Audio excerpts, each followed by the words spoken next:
According to a 2023 study by the Pew Research Center, the vast majority of American adults are in favor of term limits for Congress. But what would need to happen to make that a reality, and how do our lawmakers feel about that concept? Well, WENY Washington correspondent Brendan Scanlon is live on Capitol Hill to break it down. Brendan, it seems support for term limits is growing as the approval rating for Congress is dropping.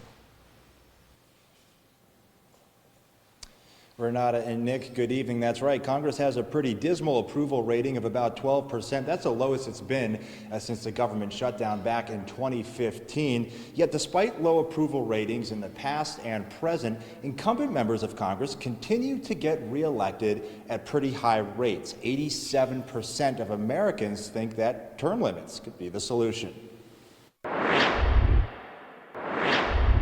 We want term limits. It's straightforward, it's simple, and it breaks up the sort of arrogant power that Washington, D.C. has become known for. If you believe Congress should have term limits, you're not alone. Recent surveys show 90% of Republican and 86% of Democratic voters are in favor. The American people want term limits. They want to know that no one, no matter how popular at the moment, is going to be able to stay forever in power.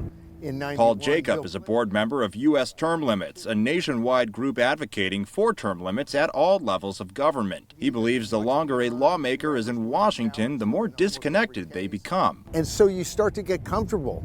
Term after term, you're gaining more and more power, but you're also getting more and more removed from your constituents. Lawmakers we spoke to say that's not always the case. Why would you want to take anybody out of office that's done a great job for you only because time's up? Representative Mike Kelly says experience matters when it comes to delivering results. If voters aren't satisfied with those results, Kelly says they have the power to term limit their elected officials. Term limits are determined by people who get registered, get informed, and get out and vote.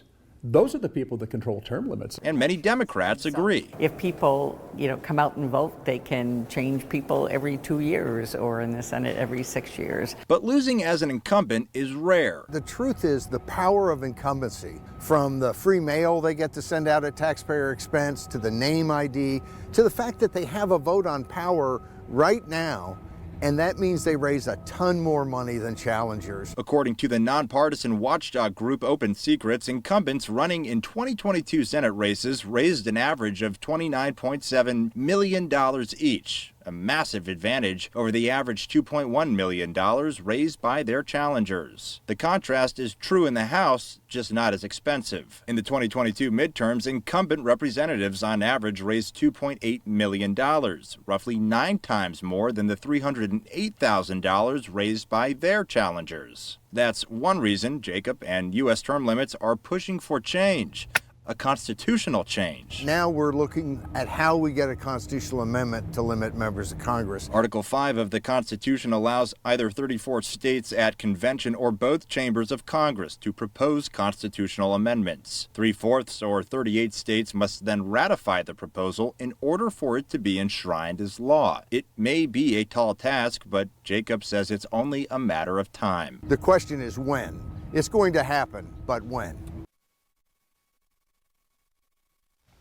And a congressional term limit amendment to limit the House to 3 terms and the Senate to 2 terms was introduced in the House earlier this session. However, though, it was shot down by both Democrats and Republicans on the House Judiciary Committee in a 17-19 vote.